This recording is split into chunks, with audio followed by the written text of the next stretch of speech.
Nah,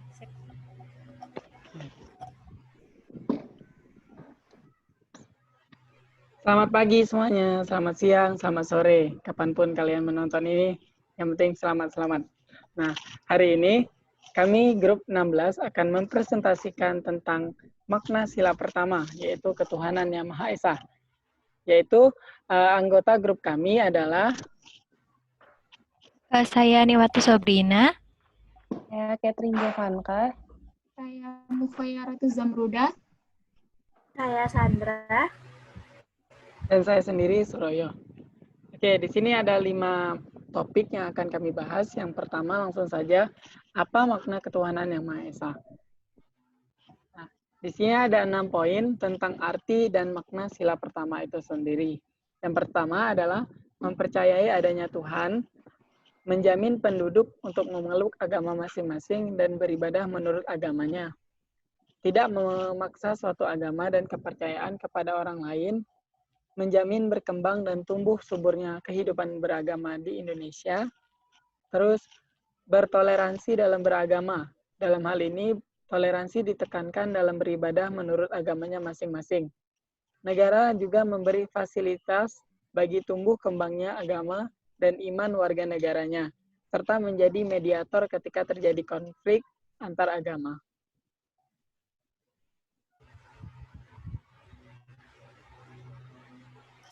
Untuk poin kedua, apa itu ketuhanan dan Tuhan? Ketuhanan berasal dari kata Tuhan yang berarti sang pencipta muka bumi ini. Sedangkan Maha berarti sangat atau besar. Dipadukan dengan kata Esa yang berarti satu.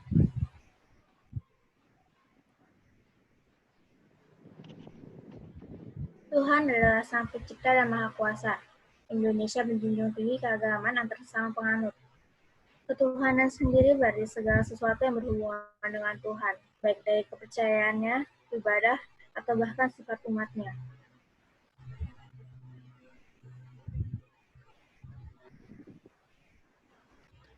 Poin yang ketiga adalah bagaimana dengan kepercayaan. Nah, arti kepercayaan, apa itu kepercayaan? Menurut KBBI, anggapan atau keyakinan bahwa sesuatu yang dipercayai itu benar atau nyata. Kepercayaan juga dapat dikatakan sebagai sebutan bagi sistem religi di Indonesia yang tidak termasuk salah satu dari kelima agama yang resmi. Nah, berikut ini adalah 7 kepercayaan yang ada di Indonesia. Sebenarnya ada 187 kepercayaan di Indonesia. Tentunya selain 6 agama resmi yang sudah diakui, yaitu Islam, Kristen, Katolik, Kristen Protestan, Buddha, Hindu, dan Konghucu, ke 187 kepercayaan tersebut sudah lama ada di Indonesia. Nah, 7 kepercayaan ini adalah yang pertama, Kejawen atau Jawa. Kejawen merupakan aliran kepercayaan yang dianut masyarakat Jawa. Kebanyakan dari mereka tetap memeluk salah satu agama utama, termasuk melakukan perintah dan menjauhi larangannya. Namun beberapa di antaranya juga melaksanakan laku para leluhur yang sudah dipercayai secara turun-temurun. Ada misi yang dipegang teguh para pemeluk kejawen, yakni menjadi rahmat bagi diri sendiri dan keluarga, lalu juga menjadi rahmat bagi manusia lain dan alam semesta. Kemudian yang kedua adalah Sunda Wiwitan yang terletak di Banten. Nah, para pemeluk Sunda Wiwitan memanggil Tuhannya dengan sebutan Sang Hyang Kersa, juga memuja arwah nenek moyang. Seiring perkembangannya zaman, ajaran pada kepercayaan ini telah dipengaruhi tradisi Islam dan Hindu. Biasanya dapat ditemukan di daerah Banten, Cigugur, Cirebon, Kampung Naga, Kanekes, dan Kuningan. Yang ketiga adalah Permalim yang ada di suku Batak. Kepercayaan ini dianut oleh suku Batak yang ada di kawasan Toba. Di Bata, Mula Jadi Nombolon merupakan Tuhan yang dipercayai oleh pemeluk kepercayaan ini sebagai pencipta alam semesta, bumi, dan seisinya. Terus yang keempat itu ada Marapu, ada di Pulau Sumba. Para pemeluk Marapu juga mengenal konsep surga seperti Islam dan Kristen. Namanya Prai Marapu. Mereka percaya orang yang meninggal akan pergi ke Prai Marapu. Dijabarkan sebagai tempat yang sangat indah, tempat berkumpulnya para arwah nenek moyang yang mereka puja tinggal. Terus yang kelima ada Kaharingan yang ada di Kalimantan. Sugidaya merupakan penduduk terbanyak yang menganut kepercayaan ini. Sejak tahun 1980, Kaharingan dilebur dengan ajaran agama Hindu karena dinilai serupa. Meski begitu, ada beberapa tradisi Kaharingan yang berbeda termasuk tempat ibadahnya. Namanya Balai Basaroh, beda dengan Hindu yang beribadah di pura. Terus yang keenam ada Alu Todolo yang ada di Tanah Toraja. Kepercayaan ini juga dilebur ke dalam sekte Hindu Bali sejak tahun 1970. Penganutnya percaya pada aliran animisme yang yakin jika manusia, hewan, tumbuhan, dan unsur dasar alam berasal dari langit, diturunkan oleh nenek moyang manusia, Datuk Lauku. Terus yang terakhir ada Bun yang ada di Jawa Barat.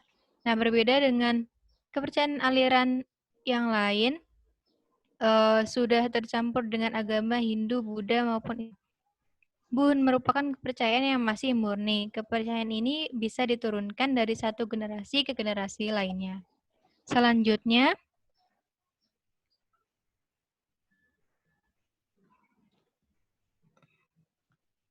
hubungan antara kepercayaan dengan Pancasila.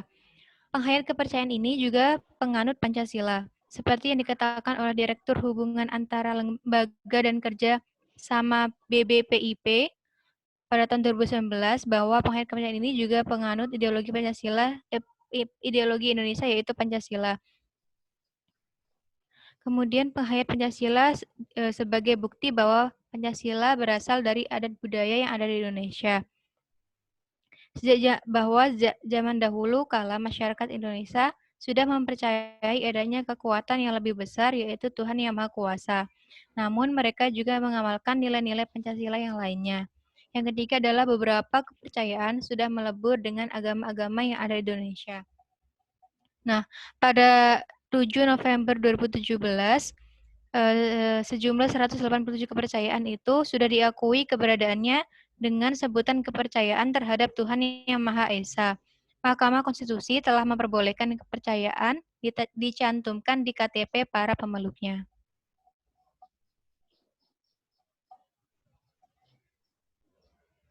Selanjutnya, untuk poin keempat, apa itu menghormati kebebasan? Menghormati adalah tindakan menaruh rasa hormat atau mengakui dan menghargai keberadaan kelompok lain. Dan kebebasan adalah keleluasaan hati untuk bertindak sesuai keinginan, kemerdekaan untuk menentukan jalan hidupnya sendiri. Sehingga dalam konteks sila pertama ketuhanan Yang Maha Esa, arti menghormati kebebasan adalah mengakui adanya keberadaan agama, serta hidup saling rukun dan berdampingan dengan sikap toleransi. Setiap orang berhak atas kebebasan beragama atau berkepercayaan, sehingga tidak seorang pun boleh dikenakan pemaksaan yang akan mengganggu kebebasannya untuk menganut atau memeluk suatu agama atau kepercayaan sesuai dengan pilihannya sendiri. Kemudian untuk dasar hukum,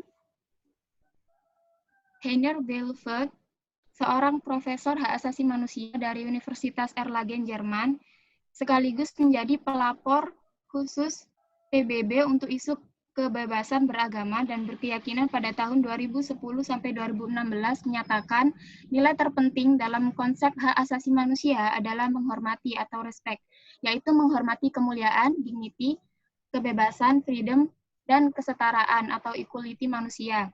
Negara juga menjamin kebebasan tiap-tiap penduduk untuk memeluk agamanya masing-masing, dengan membuat aturan dalam pelaksanaannya demi terciptanya keamanan dan ketertiban umum, yaitu pada Undang-Undang Dasar 1945 Pasal 28J Ayat 2 yang menyatakan dalam menjalankan hak dan kebebasannya, setiap orang wajib tunduk kepada pembatasan yang ditetapkan dengan undang-undang, dengan maksud semata-mata untuk menjamin pengakuan serta penghormatan atas hak dan kebebasan orang lain, dan untuk memenuhi tuntutan yang adil sesuai dengan pertimbangan moral, nilai-nilai agama, keamanan, dan ketertiban umum dalam suatu masyarakat demokratis.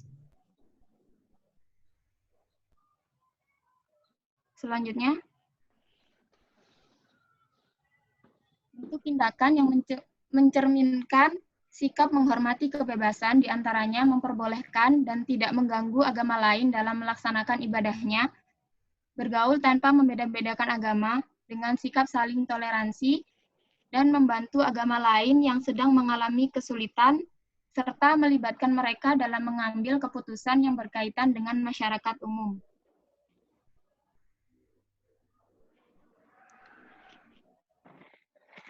Untuk bagian yang terakhir adalah bagaimana hubungan antar dan intraagama yang terjadi di Indonesia. Selanjutnya, Surya Dharma Ali mengatakan bahwa kehidupan antar umat beragama di Indonesia merupakan yang terbaik di dunia. Nampaknya hal ini bertolak belakang dengan fakta-fakta yang terjadi di Indonesia yang akan kita bahas pada bagian selanjutnya. Yang pertama, pada tahun 2014, skor toleransi dan inklusi Indonesia adalah 27,90 dan naik pada 2015 menjadi 32,30. Namun skor ini turun pada tahun 2016 menjadi 29,57. Tetapi skor ini kembali naik menjadi 35,47 di tahun berikutnya dan menempatkan Indonesia di posisi 117 dari 128 negara di kategori tersebut. Yang berarti Indonesia belum memiliki rasa toleransi dan inklusi yang baik dari antar umat beragamanya. Dapat kita lihat bahwa dari beberapa konflik antar umat beragama yang terjadi di Indonesia. Yang pertama ada perselisihan agama di Aceh yang merupakan perselisihan antar umat Nasrani dan umat Islam. Seperti yang kita ketahui bahwa Aceh merupakan provinsi yang diberi keistimewaan oleh pemerintah untuk berjalan di bawah hukum syariat Islam. Beberapa oknum menginginkan pemerintah untuk membongkar beberapa gereja Kristen di Aceh pada tahun 2015. Selanjutnya ada konflik di Poso pada tahun 2000 yang merupakan konflik antara umat beragama Kristen dan Islam. Konflik ini sudah berjalan bertahun-tahun namun tidak mendapat perhatian dari pemerintah sehingga akhirnya pada tahun 2001 konflik ini diselesaikan melalui mediasi oleh Wakil Presiden Yusuf Kala.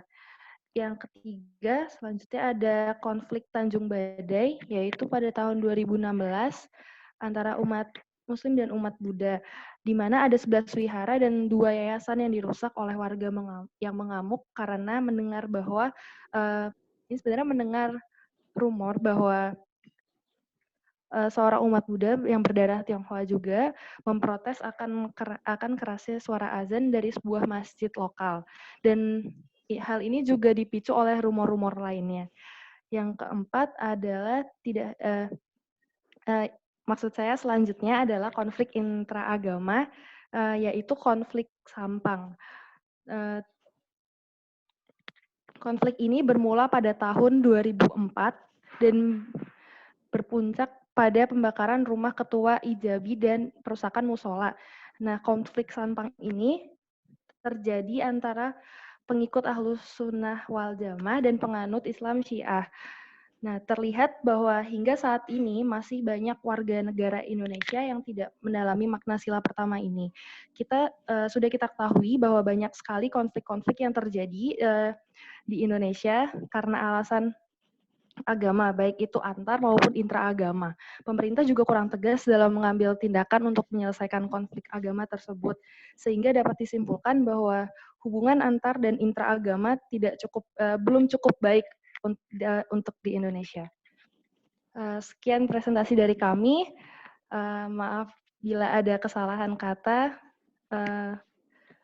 Terima kasih.